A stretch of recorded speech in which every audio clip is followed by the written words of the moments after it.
The harsh Arizona sun beat down on Winifred Rhodes as she sat rigid in the wagon, her gloved hands clutching her reticule so tightly, her knuckles turned white beneath the fine fabric.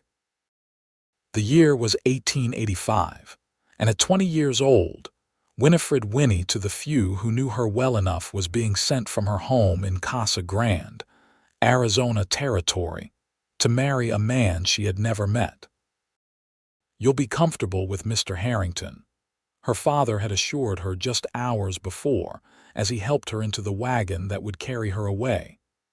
"He's got more money than sense, and that fancy house of his in Tucson needs a woman's touch." What her father hadn't said, but what Winnie knew perfectly well, was that the Rhodes family ranch was failing, and her marriage to the wealthy widower would ensure her parents and younger siblings wouldn't starve. The driver, a gruff man named Palmer who worked for her father, kept his eyes fixed on the dusty road ahead. He hadn't spoken more than 10 words to her since they'd left Casa Grande at dawn, and Winnie was grateful for the silence. It gave her time to think, to grieve, to contemplate the life that was being forced upon her. "Miss Rhodes," Palmer called suddenly, his voice cutting through her thoughts. "There's a rider coming up fast behind us." Winnie turned, squinting against the glare of the sun.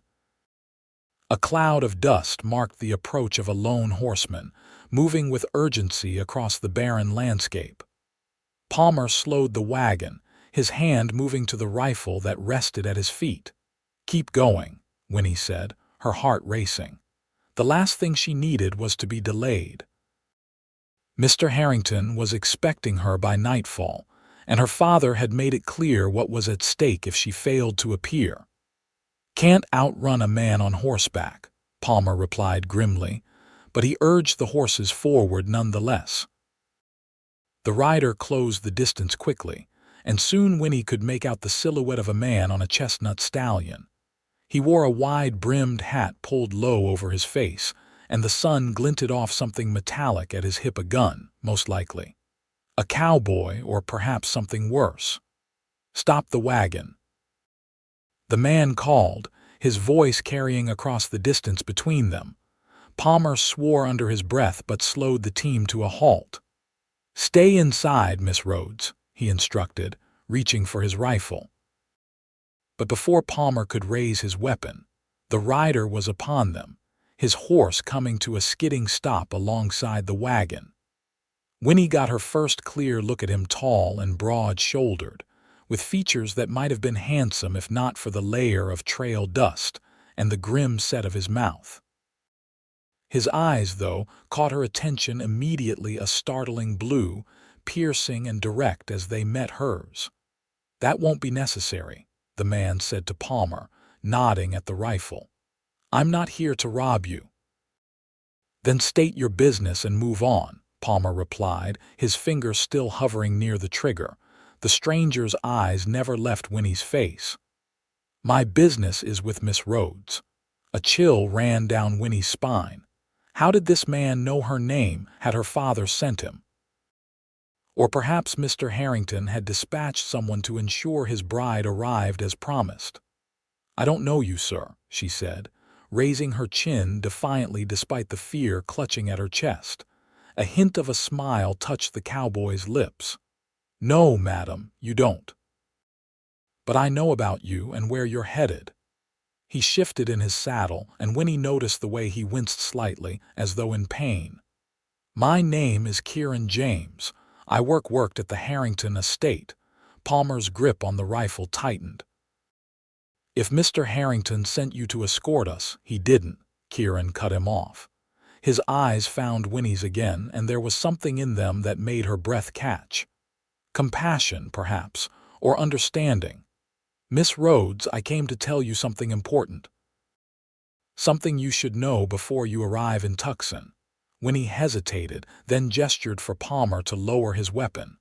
"What is it, Mr. James?" Kieran James glanced at Palmer, then back to Winnie. "I prefer to speak to you alone." "Absolutely not," Palmer interjected. "Miss Rhodes is under my protection until she reaches Mr. Harrington." "It's all right, Palmer," Winnie said, surprising herself with her steadiness. "Give us a moment." Palmer looked scandalized. "Your father would have my hide." "My father isn't here," Winnie replied, an unfamiliar edge in her voice. "And I'm not yet Mr. Harrington's property. I'll speak with Mr. James alone." After a moment of visible internal struggle, Palmer nodded curtly and climbed down from the wagon, walking a short distance away close enough to intervene if needed, but far enough to give them privacy. Kieran dismounted and approached the wagon. Up close, Winnie could see that his clothes, while dusty from the trail, were of good quality. He moved with the easy grace of a man accustomed to physical labor, but there was a refinement to him that didn't quite fit with the typical cowhand. "Miss Rhodes," he said quietly, "I rode all night to catch up with you before you reached Tucson." "Why would you do that?" Winnie asked, clutching her reticule tighter. Kieran's expression darkened.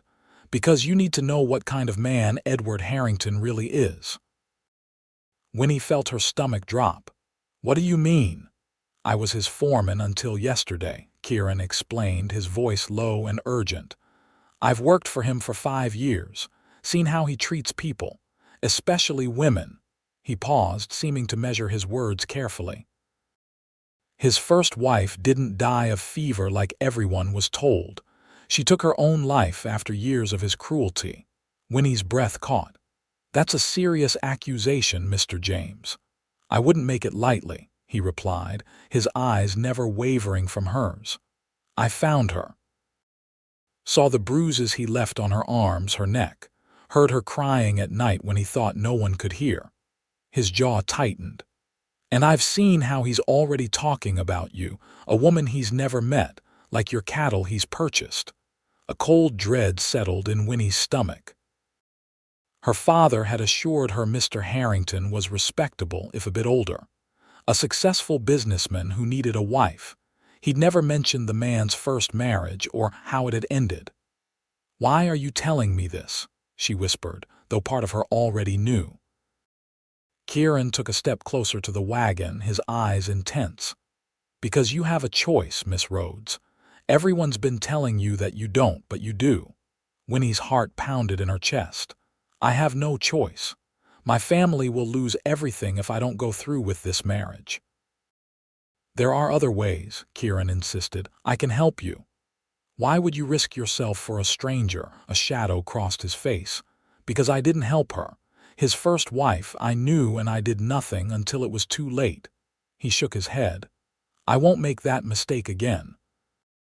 Winnie studied his face, searching for deceit but finding only sincerity. Still, she hesitated. "My family will suffer more if they send their daughter to a monster," Kieran finished for her. "Think about it, Miss Rhodes. Once you're married to him, you'll have no escape." "Is that the life you want? Is that worth any amount of money?" Palmer was growing restless, casting suspicious glances in their direction. Winnie knew she had only moments to decide. "What are you proposing?" she asked, her voice barely audible. "Come with me," Kieran said simply.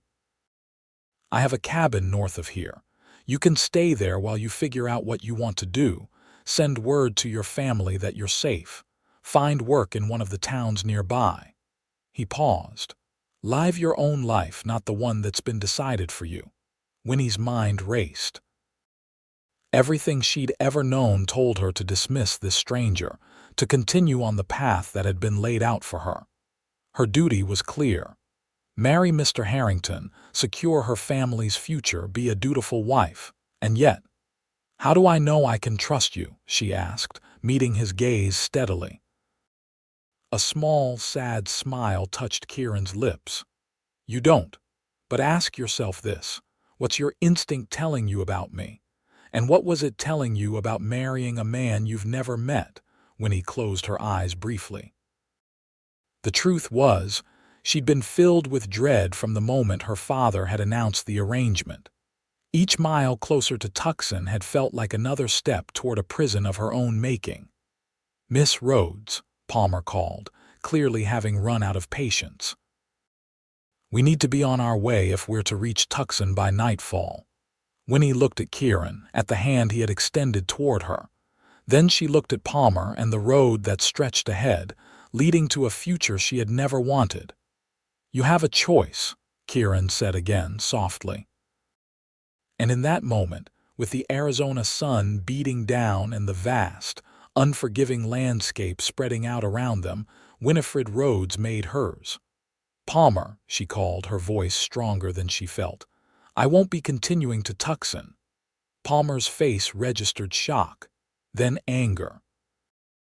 "Your father's instructions were clear, Miss Rhodes. I'm to deliver you to Mr. Harrington." "My father doesn't own me," Winnie replied, surprising herself with the firmness in her tone. "And neither does Mr. Harrington. I've changed my mind." "This is madness," Palmer sputtered. "This man has filled your head with nonsense. Your father will be ruined." "I'll find another way to help my family," Winnie said, though she had no idea how. "But I won't be sold like cattle to a man I've never met." Palmer's face hardened. "I can't let you do this, Miss Rhodes." His hand moved back to the rifle. Kieran tensed beside the wagon. "This doesn't need to get ugly." "It already has," Palmer retorted. "Step away from the wagon, Cowboy. Miss Rhodes is continuing to Tucson as planned." Winnie saw the moment stretch taut between the two men, saw the determination in both their faces. And suddenly, she knew what she had to do. Before either man could react, she grabbed her small travel bag and swung herself down from the wagon on the side opposite from Palmer. "I've made my decision," she announced. "You can tell my father I've run away if you like, or that I was kidnapped, but I won't be going to Tucson." Palmer looked stunned.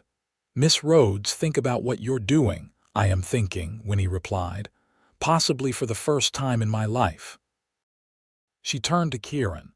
"Mr. James, if your offer still stands, I'd like to accept it." Relief washed over Kieran's face. "It stands." Palmer made a move toward his rifle, but Kieran was faster. In one fluid motion, he drew his pistol and aimed it at the driver. "Don't," he said quietly. "No one needs to get hurt here." Palmer froze, his expression furious. "You'll regret this, both of you.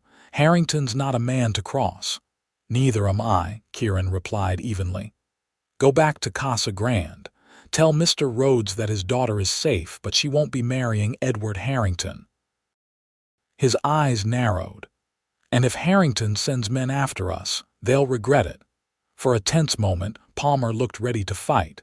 Then, slowly, he lowered his hand from the rifle. "You're making a terrible mistake, Miss Rhodes," he said, his voice heavy with disapproval. "Perhaps," Winnie acknowledged. "But it's my mistake to make." Palmer shook his head, climbed back onto the wagon, and with a final glare at both of them, turned the team around and headed back in the direction of Casa Grande. As the wagon disappeared in a cloud of dust, Winnie suddenly felt the weight of what she had done. She had defied her father, rejected a marriage that would have saved her family, and placed her trust in a man she had just met. The enormity of it made her knees weak. "Are you all right?" Kieran asked, holstering his pistol. Winnie nodded, not trusting herself to speak. "My cabin is about a day's ride from here," Kieran said, studying her with concern. "Can you ride?" "Yes," Winnie replied, finding her voice. "My father raised me on a ranch. I can ride." A smile touched Kieran's lips. "Good, that'll make this easier." He led his horse closer. "We'll share my mount until we can find you one of your own. It'll be uncomfortable, but it's better than walking." As Kieran helped her onto his horse, Winnie was acutely aware of the impropriety of their situation.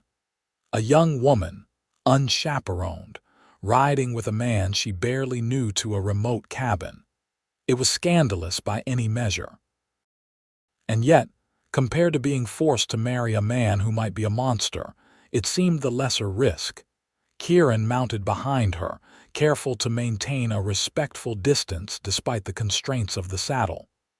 "We should move quickly," he said. Palmer might change his mind about heading back to Casa Grande. As they set off across the arid landscape, Winnie felt a strange mixture of terror and exhilaration. For the first time in her life, she was making her own decisions, charting her own course. It was frightening, yes, but also thrilling in a way she had never experienced. "Mr. James," she said over her shoulder, "I still don't understand why you're helping me." Kieran was quiet for a moment. When he spoke, his voice was low and serious. "I told you about Harrington's first wife. What I didn't tell you is that I loved her, before she married him. We were young, and I had nothing to offer her. Her father pushed her to accept Harrington's proposal just like yours did." He paused. "I stood by and watched it happen, told myself it was for the best. That she'd have a better life with him than she ever could with a poor cowhand. By the time I realized what kind of man he really was, she was trapped, and eventually she couldn't see any way out." Winnie felt her heart constrict. "I'm sorry." "Her name was Alice," Kieran continued softly. "She was kind and brave and deserved better than what life gave her. I couldn't save her, but when I heard Harrington bragging about his new young bride-to-be, about how he'd break you to his will..." He shook his head. "I couldn't let history repeat itself." They rode in silence for a while, the rhythmic movement of the horse and the vast emptiness of the Arizona desert giving Winnie time to absorb everything that had happened. The sun climbed higher in the sky, its heat relentless. "We'll need to find shade soon," Kieran said eventually. "Rest the horse and get some water." Winnie nodded, suddenly aware of how thirsty she was. The excitement of her escape had distracted her from the physical realities of their journey. As they continued, Winnie found herself studying the landscape with new eyes. The desert, which had always seemed so harsh and unforgiving, now represented freedom. Each mile they put between themselves and Tucson felt like another link in an invisible chain being broken. "There," Kieran said, pointing to a small cluster of cottonwood trees in the distance. "We can rest there for a while." They made their way to the trees, which stood alongside a small, nearly dry creek bed. Just enough water remained to refresh themselves and the horse. Kieran helped Winnie down, then dismounted and led the horse to drink. Winnie stretched her stiff limbs, wincing at the soreness in her thighs and back. It had been a while since she'd ridden, and never for so long in a side saddle position. "Are you hungry?" Kieran asked, reaching into his saddlebag. He pulled out some jerky and hardtack. "It's not much, but it'll keep us going." Winnie accepted the food gratefully. As they sat in the shade of the cottonwoods, the reality of her situation began to sink in. "My family," she said suddenly. "They'll worry. And if Mr. Harrington is as dangerous as you say..." Kieran nodded, understanding her concern. "Once we reach my cabin, I'll help you send word to your family. Let them know you're safe." He hesitated. "As for Harrington, he'll be angry, but his pride will be hurt more than anything. Men like him don't like to be denied what they want." "Will he come after us?" Winnie asked, the thought sending a chill through her despite the heat. "Possibly," Kieran admitted. "But my cabin is remote and few people know about it. We'll be safe there until we figure out our next move." "Our next move," Winnie repeated. She hadn't thought beyond escaping the marriage. "What happens after we reach your cabin? I can't impose on you indefinitely." Kieran studied her thoughtfully. "There's a town about a day's ride from my place, Silver Creek. Small but decent. They've got a schoolhouse that needs a teacher." "You're educated, aren't you?" Winnie nodded. Her mother had insisted on a proper education even out here in the territory. "I can read and write, do sums. I know some history and literature." "That's more than most in these parts," Kieran said with approval. "You could apply for the position. It wouldn't be much money, but it would be a start, a way to support yourself." The idea took root in Winnie's mind. Teaching. It was respectable work for a woman, and she had always enjoyed helping her younger siblings with their lessons. It could be a way forward, a path to independence she hadn't considered possible. "What about you?" she asked. "Won't you need to find new work now that you've left Mr. Harrington's employ?" A wry smile crossed Kieran's face. "I didn't exactly leave on good terms. Got into a fight with him yesterday when I overheard him talking about you." He rubbed his jaw, and Winnie noticed for the first time the fading bruise there. "But I've saved some money over the years, enough to buy a small spread of my own someday. In the meantime, I can find work at one of the ranches around Silver Creek." They finished their meager meal in companionable silence. Winnie found herself studying Kieran when he wasn't looking, the strong line of his jaw, the way his hands moved with confidence and purpose, the thoughtful expression in his eyes when he gazed at the horizon. He was handsome, she realized with a start. Not in the polished way of the few suitors she'd met in Casa Grande, but in a rugged, genuine way that spoke of a life lived honestly. "We should get moving," Kieran said, breaking into her thoughts. "We've got a lot of ground to cover before nightfall." As they mounted up again, Winnie found herself less uncomfortable with their physical proximity. There was something reassuring about Kieran's presence, a steadiness that helped calm the tumult of emotions within her. They rode through the afternoon, the landscape gradually changing as they moved northward. The flat desert gave way to gently rolling hills dotted with mesquite and palo verde. Kieran pointed out landmarks and shared stories of the area, and Winnie found herself relaxing into the rhythm of their journey. As the sun began to sink toward the horizon, painting the sky in brilliant oranges and pinks, Kieran guided the horse off the main trail and into a more secluded area. "We'll camp here tonight," he said, helping Winnie down. "It's sheltered, and there's enough brush to hide our fire from the road." Winnie looked around at the small clearing surrounded by mesquite trees and rocky outcroppings. It wasn't much, but it would serve. "I'll gather some firewood," she offered, wanting to make herself useful. Kieran looked surprised, then nodded. "Just don't go far."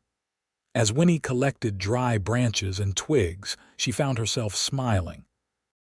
The simple act of contributing to their camp gave her a sense of purpose and independence she had rarely felt before. Back home, her father had strictly defined roles for men and women. Here, with Kieran, those boundaries seemed less rigid. By the time she returned with an armful of wood, Kieran had unsaddled his horse and arranged their meager supplies. He took the wood from her with a grateful nod and set about building a fire with practiced efficiency. "Have you always lived in Arizona territory?" Winnie asked, settling herself on a flat rock near where Kieran worked. He shook his head. "Born in Texas, came west after the war looking for a fresh start." The fire caught, and he fed it carefully, building it up slowly. "My father fought for the Confederacy, didn't come home. My mother held on as long as she could, but times were hard." "I'm sorry," Winnie said softly. Kieran shrugged, but she could see the old pain in his eyes. "It was a long time ago. I was 16 when I headed west. Worked cattle drives, ranch jobs, whatever would pay. Ended up in Arizona about 6 years ago." "And that's when you met Alice?" Winnie asked, then immediately regretted it. "I'm sorry, that's too personal." "It's all right," Kieran replied, his voice gentle. "Yes, that's when I met her. She was the daughter of a rancher I worked for near Tucson. Beautiful, spirited." A sad smile touched his lips. "Too good for a saddle tramp like me," or so her father thought. When Harrington came calling with his fine clothes and his money, her father saw it as the opportunity of a lifetime. The parallels to her own situation weren't lost on Winnie. "Did she love you?" Kieran was silent for a long moment, staring into the flames. "I think she did," he said finally, But love doesn't count for much when you're young and your family's future is at stake. She did what was expected of her, just like you were trying to do." The fire crackled between them, casting flickering light across their faces. Winnie watched the shadows dance, thinking about the choices people made and the consequences that followed. "I should have fought harder for her," Kieran continued, his voice barely audible above the fire. "I should have found a way to make it work. Instead, I stepped aside, told myself I was being noble." His jaw tightened. "I'll never forgive myself for that." "It wasn't your fault," Winnie said gently. "We all do what we think is best at the time." Kieran looked up at her, his eyes reflecting the firelight. "Which is why I couldn't stand by again. Not with you." A moment of understanding passed between them, deep and wordless. Winnie felt a connection to this man that defied explanation, a recognition of kindred spirits, perhaps, or simply the bond that forms between those who share a significant experience. Kieran broke the spell by reaching into his saddlebag and pulling out a small pouch. "It's not much of a dinner," he said, offering her more jerky and a handful of dried fruit. "But it'll keep us going until we reach my cabin tomorrow." They ate in comfortable silence, the events of the day catching up with Winnie. Exhaustion washed over her in waves, and she found herself struggling to keep her eyes open. "You should sleep," Kieran said, noticing her fatigue. "I'll keep watch for a while." "What about you?" Winnie asked. "You must be tired too," he smiled. "I'm used to long days in the saddle." "I'll wake you when it's your turn to watch." Kieran offered her his bedroll, but Winnie insisted they share it. "You need rest as much as I do," she said firmly. "We'll take turns sleeping. I'm not so delicate that I can't handle a night under the stars." A look of respect crossed Kieran's face. "Most ladies I've known would be having hysterics by now." Winnie laughed softly. "I grew up on a failing ranch in the Arizona Territory, Mr. James. That doesn't leave much room for delicate sensibilities." As Winnie settled onto the bedroll, pulling her shawl tightly around her against the cooling desert air, she found herself contemplating the strange twist her life had taken. 24 hours ago, she had been resigned to a future as Mrs. Edward Harrington, sacrificing her happiness for her family's security. Now she was sleeping under the stars, a fugitive of sorts, in the company of a man she barely knew but already trusted with her life. It should have terrified her. Instead, as sleep claimed her, Winnie felt something she hadn't experienced in a long time: hope. She woke some hours later to Kieran's gentle touch on her shoulder. The fire had burned low and the desert night was alive with unfamiliar sounds. "Your turn to keep watch," he said quietly. "I've loaded the pistol just in case. It's here beside you." Winnie nodded, still groggy with sleep. "What am I watching for?" "Probably nothing," Kieran replied, stretching out on the bedroll she had vacated. "But it's best to be careful. Wild animals, mostly. Maybe the occasional drifter. Just wake me if you hear anything unusual." As Kieran fell quickly into sleep, Winnie added wood to the fire and settled in for her watch. The night was beautiful in its alien way, the vast canopy of stars above, the silver glow of moonlight on the desert landscape, the mysterious rustlings and calls of nocturnal creatures. She had never been alone like this before, never experienced the profound solitude of the wilderness at night.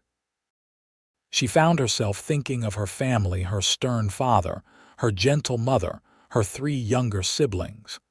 They would be worried sick when Palmer returned with news of her escape. Would they understand her choice? Or would they see only the security she had thrown away, the disgrace she had brought upon them? Winnie sighed, hugging her knees to her chest. She would find a way to make it right. Perhaps as a teacher in Silver Creek, she could send money home. It wouldn't be the windfall that her marriage to Harrington would have provided, but it would be something.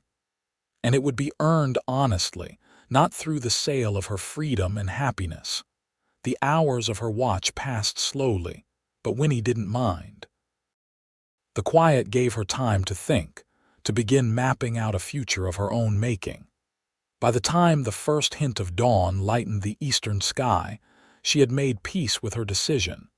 Kieran woke as the sun crested the horizon, sitting up alertly and immediately scanning their surroundings.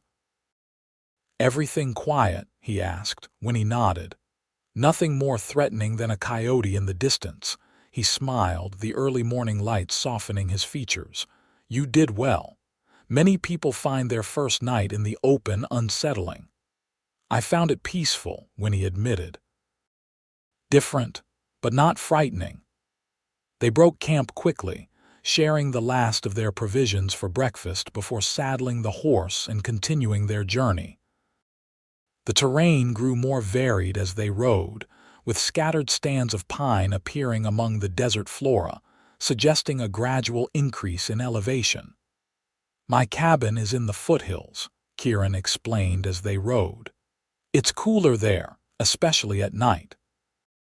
There's a small stream that runs year-round, good for fishing and watering a garden." "It sounds lovely," Winnie said, trying to picture it. "It's simple," Kieran warned. "Nothing like what you're used to, I imagine." Winnie thought of the Rhodes ranch house, solid but plain, constantly in need of repair, always a bit too crowded with 6 people living under its roof. "I'm not accustomed to luxury, Mr. James. I'm sure your cabin will be more than adequate." They stopped briefly at midday to rest the horse and drink from Kieran's nearly depleted canteen. The sun was relentless, and Winnie could feel her skin burning despite her bonnet and the high neck of her traveling dress. "We're about 2 hours out," Kieran said as they prepared to continue. "The worst of the heat should be behind us soon." As they mounted up again, Winnie became aware of a distant sound, hoofbeats, and more than one horse. Kieran heard it too, his body tensing behind her. "Riders coming," he said quietly, guiding his horse into the shadow of a large boulder. "Could be nothing, but let's not take chances." They waited, listening as the hoofbeats grew louder. From their hiding place, they could see the trail they had been following, and soon 3 riders came into view, rough-looking men, heavily armed, scanning the terrain as they rode. "Harrington's men," Kieran whispered, his breath warm against her ear. "I recognized 2 of them from the ranch." Winnie felt fear coil in her stomach. "How did they find us so quickly?" "Palmer must have gone straight to Tucson instead of back to Casa Grande," Kieran replied grimly. "Told Harrington what happened." They remained motionless as the riders passed their hiding place. Winnie hardly dared breathe, acutely aware of how exposed they would be if the men happened to look in their direction. "They're heading south," Kieran observed once the riders were past. "They must think we went toward the border." "That's good, isn't it?" Winnie asked hopefully. "For now," Kieran agreed. "But they'll figure out their mistake eventually. We need to reach the cabin as quickly as possible. From there, we can decide our next move." They set off again, Kieran pushing the horse harder now, taking less traveled paths and frequently glancing behind them. The tension in his body communicated itself to Winnie, and she found herself straining to hear any sound that might indicate pursuit. As the afternoon wore on, the landscape changed dramatically. The desert gave way to woodland, with pines and junipers providing welcome shade. The air cooled noticeably, and the dusty trail became a needle-covered path winding through the trees. "Almost there," Kieran said as they crested a small rise. Below them, nestled in a clearing surrounded by tall pines, stood a sturdy log cabin. A small corral stood empty beside it, and a thin wisp of smoke rose from the stone chimney. Winnie frowned. "Is someone there?" Kieran's arm tightened around her waist. "There shouldn't be." His hand moved to his pistol. "Stay here, I'll check it out." "No," Winnie said firmly. "We go together. I won't sit here wondering if you're in danger." Kieran looked as though he might argue, then nodded reluctantly. "Stay behind me, and if there's trouble, run into the woods. Don't look back." They approached the cabin cautiously. As they drew closer, the door opened, and a slender figure stepped onto the porch. "About time you showed up," a woman's voice called. "I was beginning to think you'd gotten yourself killed, Kieran James." Kieran relaxed visibly, a smile breaking across his face. "Rebecca, what in blazes are you doing here?" The woman Rebecca put her hands on her hips. "Waiting for you, obviously. Got your message about needing to disappear for a while.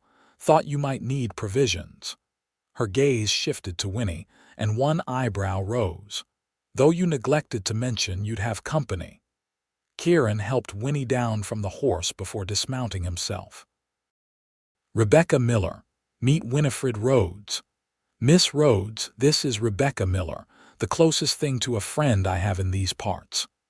Rebecca was a striking woman, perhaps 30 years old, with dark hair pulled back in a practical bun and sharp, intelligent eyes. She wore men's trousers and a loose shirt, with a pistol holstered at her hip. "Pleasure," Rebecca said, studying Winnie with undisguised curiosity. "Any particular reason you're traveling with this troublemaker, Miss Rhodes?" "It's a long story," Kieran interjected before Winnie could respond. "And one best told inside, away from prying eyes and ears." Rebecca nodded, her expression turning serious. "You're right about that. There's talk in town that Harrington's offering a reward for information on a certain former employee and a missing bride-to-be." Winnie felt her heart sink. "Already? News travels fast in these parts," Rebecca confirmed, "especially when there's money involved." She held the cabin door open. "Come on in. You both look dead on your feet." The interior of the cabin was simple but comfortable, a main room with a stone fireplace, a sturdy table and chairs, and a few pieces of mismatched furniture. A curtain at the back presumably separated a sleeping area. Everything was scrupulously clean, with bundles of dried herbs hanging from the rafters and a pot of something savory smelling simmering over the fire. "Sit," Rebecca commanded, gesturing to the table. "You need food and rest, and then we can figure out what to do." Winnie sank gratefully into a chair, suddenly aware of how exhausted she was. The journey, the emotional turmoil, the constant tension, it all caught up with her at once. Kieran took the chair opposite her, looking nearly as worn out as she felt. "Rebecca runs the general store in Silver Creek," he explained. "Knows everything that happens within 50 miles. Useful trait in a friend," Rebecca replied dryly, ladling stew into bowls. "Especially when that friend has a habit of antagonizing powerful men." She set the food before them. "Eat now. Talk later." The stew was delicious venison with wild onions and what Winnie guessed were foraged mushrooms. She hadn't realized how hungry she was until the first spoonful touched her lips. They ate in silence, the simple meal more satisfying than any fancy dinner she could remember. When they had finished, Rebecca poured them each a cup of strong coffee and settled into the third chair at the table. "All right," she said. "Let's hear it." Kieran glanced at Winnie, who nodded her permission.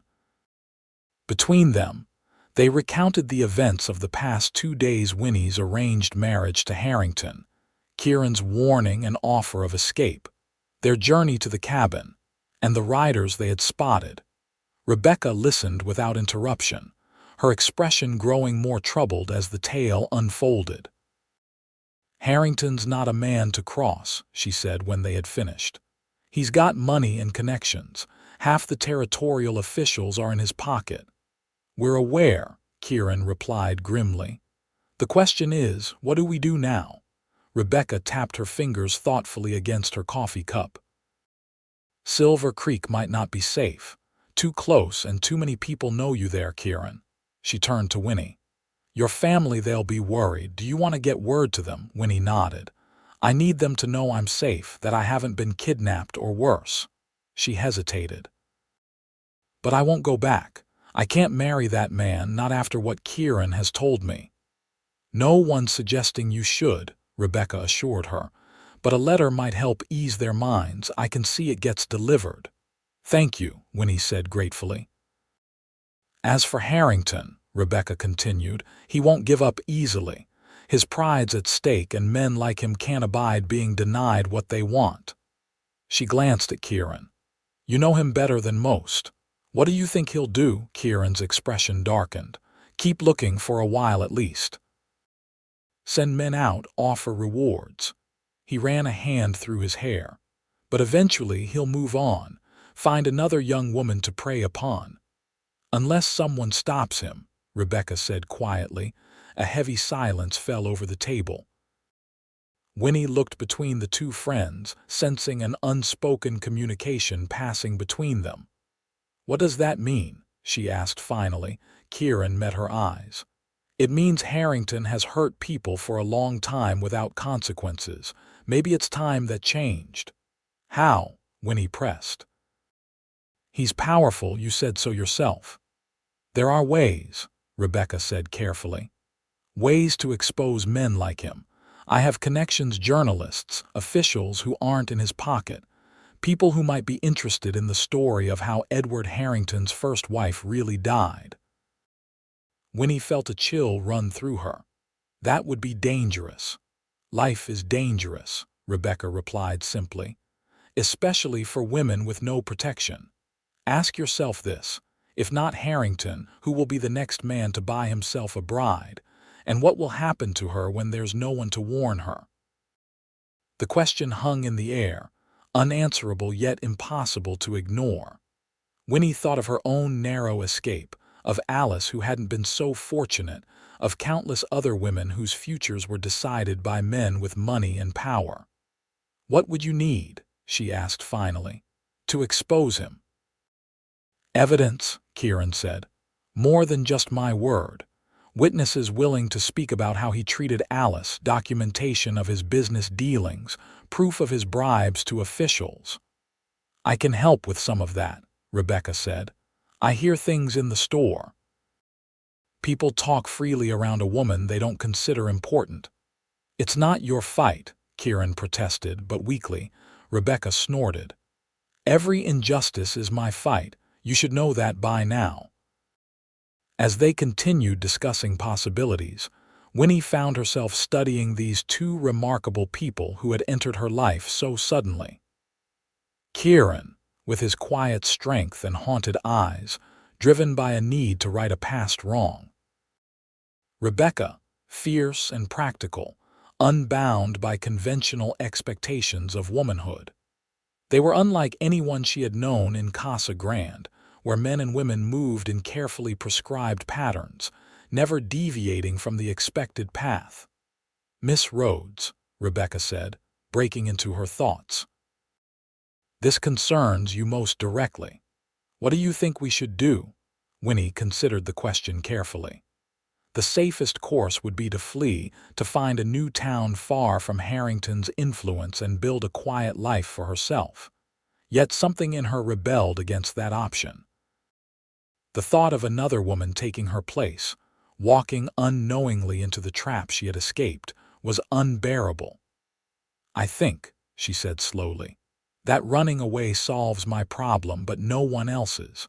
If what you say about Mr. Harrington is true, he'll simply find another young woman to marry. And she might not be fortunate enough to have someone like Mr. James intervene on her behalf." Kieran's eyes met hers across the table, filled with a warmth that made her heart beat faster. "I want to help," Winnie continued, surprising herself with her conviction. "If there's a way to stop him, to expose him for what he is, I want to be part of it." Rebecca smiled, a quick, fierce expression. "I like you, Miss Rhodes. You've got more spine than most men I know." "Please call me Winnie," she replied, returning the smile. "If we're to be conspirators, we should at least be on a first-name basis."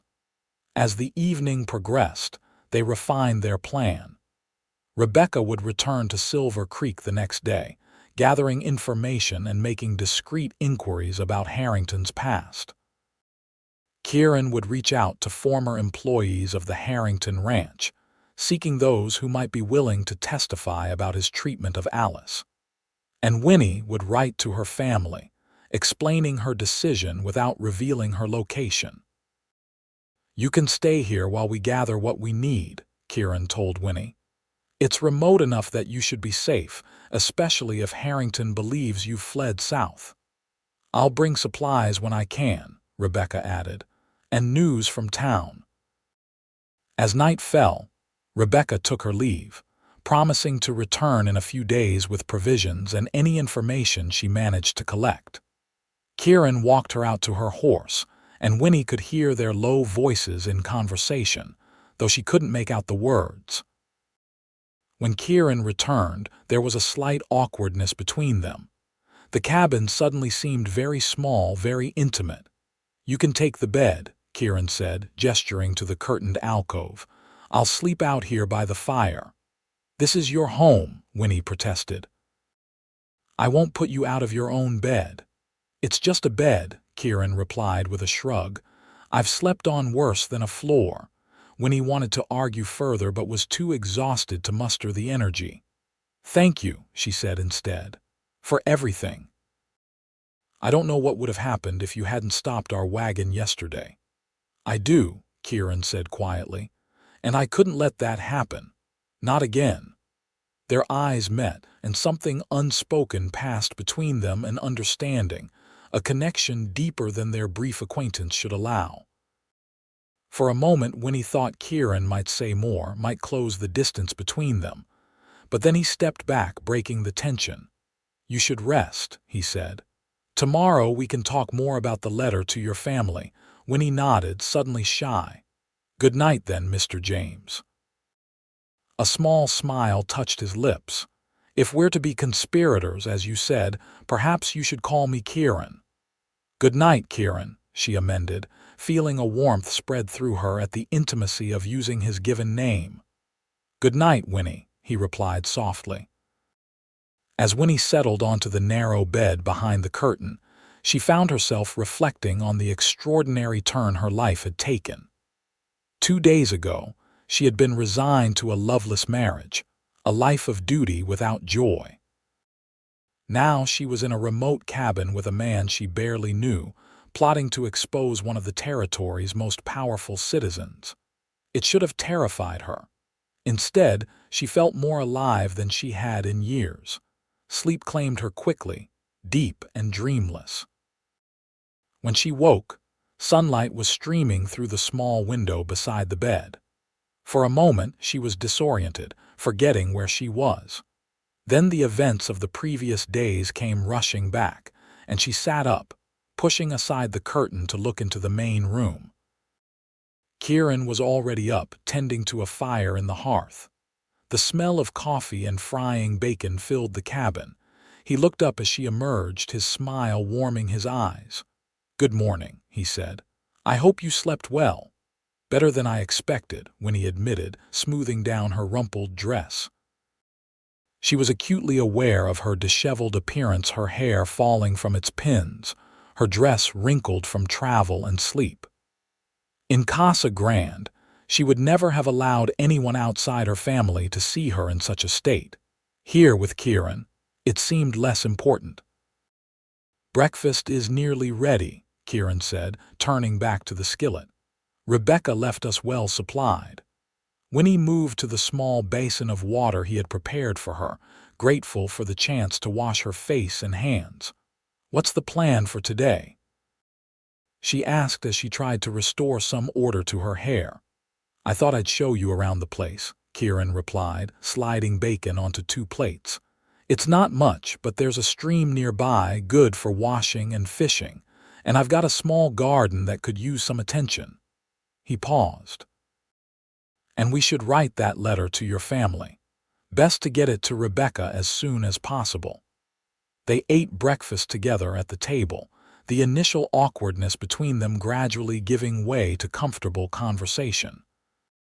Kieran told her more about his years in Arizona, about his friendship with Rebecca, who, he explained, had come west disguised as a man after her husband's death in the war, only revealing her true identity when she had established herself in Silver Creek, and about his dream of one day owning a small ranch of his own. Not a big spread, he clarified, just enough land for a decent herd, a good house, something that's mine. There was a wistfulness in his voice that tugged at Winnie's heart. "What about you?" Kieran asked. "What would you do if you could do anything at all? If there were no expectations, no family obligations," Winnie considered the question. No one had ever asked her that before. "I'd like to teach," she said finally. "Not just children, though that too, but women especially. Reading, writing, arithmetic, things that would help them be independent. My mother always said knowledge is the one thing that can't be taken away from you." She smiled ruefully. "It sounds foolish when I say it aloud." "Not foolish at all," Kieran replied seriously. "It sounds like a worthy dream."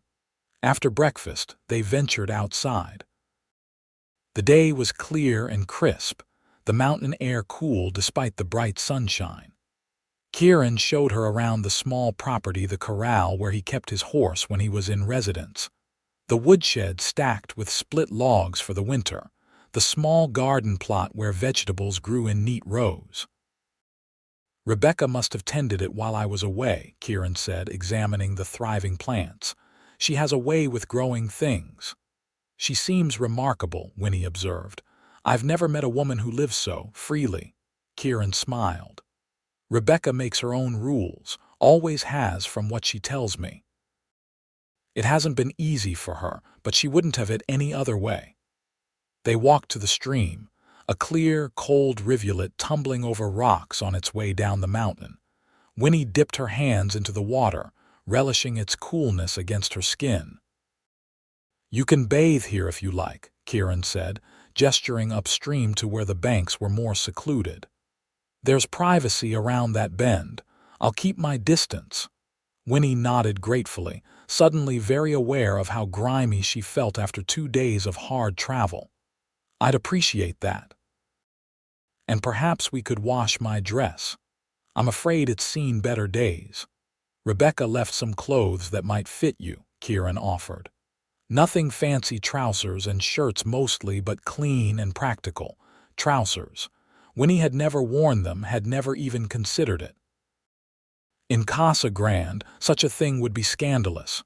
But here in the wilderness, practicality seemed more important than propriety. "Thank you," she said. "That would be most helpful." When they returned to the cabin, Kieran showed her the clothes Rebecca had left, simple garments, well worn but clean. He then tactfully withdrew, promising to remain within earshot if she needed anything, but far enough away to give her privacy. Alone in the cabin, Winnie changed into the borrowed clothes. The sensation of wearing trousers was strange at first, the fabric hugging her legs in a way that made her self-conscious. But as she moved around, she had to admit they were far more practical than her heavy skirts. The shirt was loose, designed for a broader frame than hers, but when she tucked it in and rolled up the sleeves, it was comfortable enough. She examined her reflection in the small mirror hanging by the door. The woman who looked back at her was a stranger, hair falling in loose waves around her shoulders, face slightly tanned from 2 days in the sun, dressed in a man's clothing. Her mother would be horrified. And yet, Winnie found she didn't mind the transformation. There was something liberating about it, as if in shedding her proper attire, she had also shed some of the constraints that had bound her all her life. When Kieran returned, he paused in the doorway, his expression unreadable as he took in her altered appearance. "They fit well enough," he said finally, "though I imagine it's quite a change from what you're used to." "It is," Winnie agreed, resisting the urge to fidget under his gaze, "but practical, as you said." A smile touched his lips. "Very practical. And—" He hesitated, then seemed to decide something. "And you look lovely, if you don't mind my saying so." Winnie felt warmth rise to her cheeks. "Thank you," she murmured, unused to such direct compliments. They spent the afternoon writing the letter to her family. It was harder than Winnie had expected, finding the right words to explain her decision without causing more pain than necessary. In the end, she settled for simple honesty. She could not marry a man she believed to be cruel. She was safe and well, and she would find a way to help them that didn't require sacrificing her future. "Is it selfish?" she asked Kieran after he read the finished letter. "To put my own happiness above their needs?" He considered the question seriously. "I don't think happiness and duty are as opposed as people like to pretend," he said finally. "What good would you have been to your family as a broken woman? What example would that set for your younger siblings?" His words eased something in Winnie's heart. "I hadn't thought of it that way." "Besides," Kieran continued, "you're not abandoning them. You're finding another way to help.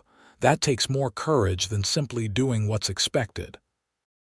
As the day wore on, they fell into a comfortable rhythm together.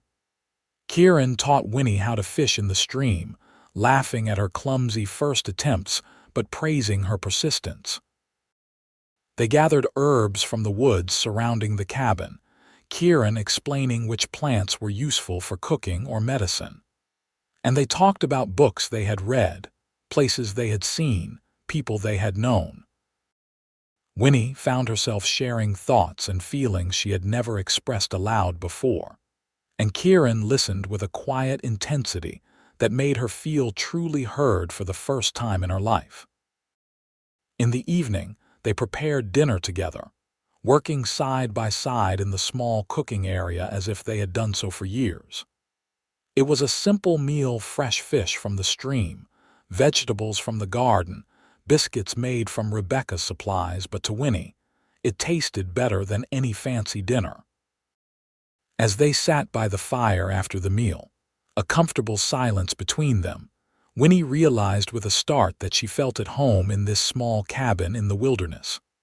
More at home, perhaps, than she had ever felt at the Rhodes ranch, where duty and obligation had always outweighed personal desires. "Penny for your thoughts," Kieran said, noticing her abstraction. Winnie smiled. "I was just thinking how strange life can be. A week ago I couldn't have imagined being here, doing these things, wearing these clothes." She gestured at her borrowed attire. "And yet it feels right somehow." Kieran's eyes reflected the firelight as he studied her. "Sometimes the life we're born into isn't the one we're meant to live. It takes courage to find your own path." "Or desperation," Winnie replied wryly. "Or that," he agreed with a smile. Then, more seriously, "Do you regret it?" "Coming with me?" Winnie considered the question, though she already knew the answer. "No," she said simply. "I don't regret it at all." Something shifted between them in that moment, an acknowledgement of feelings neither was quite ready to name. Kieran leaned forward slightly, and Winnie found herself doing the same, drawn by an invisible force. But before either could close the distance, a sound outside the cabin made them both freeze. Hoofbeats. Multiple horses, approaching rapidly.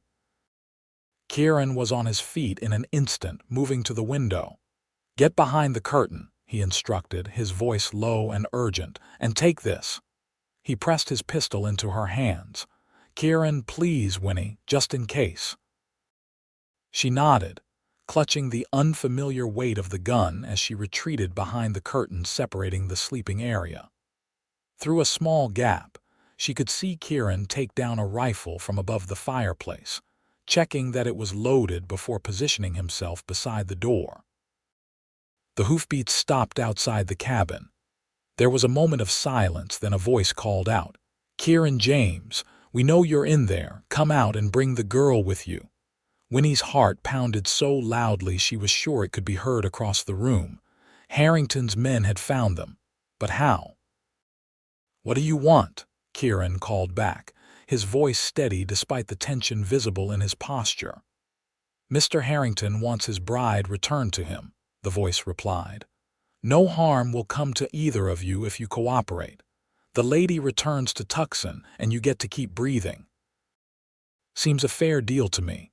Kieran's laugh was harsh. "And if I don't believe you, then things get unpleasant," the voice said simply. "There are 4 of us and 1 of you. Those aren't odds I'd bet on. 4 men." Winnie tried to control her breathing, tried to think clearly through her fear. The pistol felt heavy in her hands. She had never fired a gun before, had no idea if she could if it came to it. "Miss Rhodes is here of her own free will," Kieran called. "She has no intention of marrying Harrington. Go back and tell him that." "Can't do that, James. We've got our orders." There was a tense silence. Then Kieran said, his voice pitched to carry to the men outside, "You have until the count of 10 to ride out of here. After that, I start shooting." "You're making a mistake," the voice warned. 1, Kieran began counting. 2, 3. Winnie held her breath, waiting for the sound of retreating hoofbeats, for some indication that the men had decided the confrontation wasn't worth it. But there was only silence. 4, 5, 6. A new voice called out, this one vaguely familiar to Winnie, though she couldn't immediately place it. "Miss Rhodes, can you hear me? It's Palmer. Your father sent me to bring you home. You don't need to go to Tucson if you don't want to. Just come back to Casa Grande." Palmer. The driver who had been taking her to Tucson. Winnie hesitated, uncertain. Was it possible her father had changed his mind, that he would welcome her home without insisting on the marriage? 7, 8. "He's lying," Kieran said quietly, not turning from his position by the door. "Your father wouldn't have sent Palmer with Harrington's men." Winnie nodded, realizing the truth of his words. Palmer might well have been sent to bring her home, but not in the company of Harrington's thugs. 9. "Last chance, James," the first voice called. "Send out the girl, or we're coming in." 10. The first shot shattered the window, sending glass flying across the room. Kieran returned fire, the sound of the rifle deafening in the confined space of the cabin. Winnie ducked behind the curtain, her heart racing, the pistol clutched in her trembling hands. More shots followed, the exchange rapid and chaotic.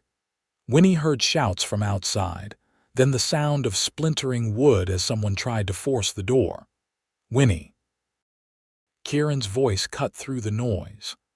"The back window. Go now." She hesitated, unwilling to leave him alone against 4 armed men. But another volley of shots decided her.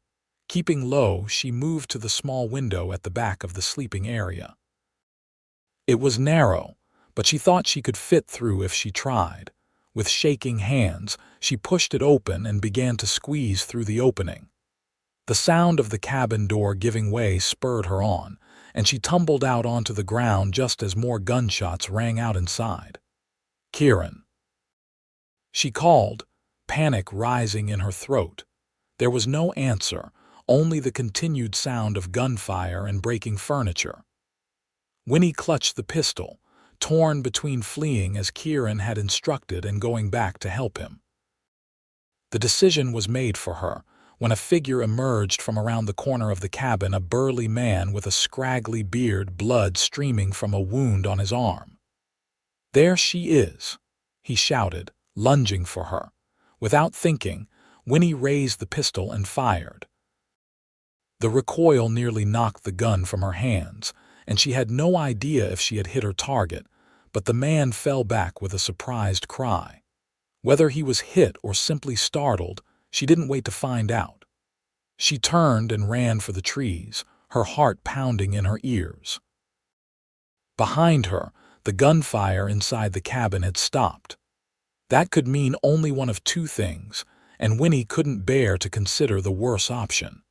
She kept running, branches whipping at her face, her borrowed boots slipping on the pine needle-covered ground. A shout from behind told her she was being pursued. She veered deeper into the woods, trying to lose herself among the trees. The forest was growing darker as evening approached, making it harder to see where she was going. Twice she nearly fell, catching herself on low branches just in time. The sounds of pursuit grew fainter, and Winnie dared to hope she had lost her pursuers. She slowed her pace, trying to orient herself. The cabin was to the east, she thought, which meant she was heading west, deeper into the mountains. But without the sun as a guide in the dense forest, she couldn't be certain. She kept moving, fear and worry for Kieran driving her forward despite her exhaustion. What had happened back at the cabin? Was he alive? Had he managed to escape as well? Or had Harrington's men? Winnie pushed the thought away, unable to bear it. She had to believe Kieran was alive, that he would find her somehow. In the meantime, she needed to find shelter for the night. The mountain air was cooling rapidly with the setting sun, and she had nothing but the clothes on her back. As the light faded, Winnie's pace slowed. She was lost, she had to admit it. The forest all looked the same in the gathering darkness, and she had no idea which direction would lead her to safety. The pistol was still clutched in her hand, but she had no more bullets, no way to defend herself if Harrington's men found her again. Just as despair threatened to overwhelm her, Winnie spotted a faint glow through the trees ahead. Firelight. Her heart leapt. Could it be Kieran? Or perhaps a trapper or hunter who might help her? She approached cautiously, mindful that it could also be her pursuers. As she drew closer, she could make out a small campfire and a solitary figure sitting beside it. The relief that washed over her when she recognized Rebecca nearly made her knees buckle. "Rebecca," she called, stumbling into the small clearing. Rebecca was on her feet instantly, pistol drawn. When she recognized Winnie, she lowered the weapon, her face registering shock. "Winnie, what in God's name are you doing out here alone? Where's Kieran?" The question broke the last of Winnie's composure. "Harrington's men," she gasped, the words catching on a sob. "They found the cabin. Kieran told me to run." "I don't know if he's Rebecca crossed the clearing in 2 strides, catching Winnie as her legs finally gave out. "Easy now," she murmured, guiding Winnie to sit by the fire. "Tell me everything, slowly."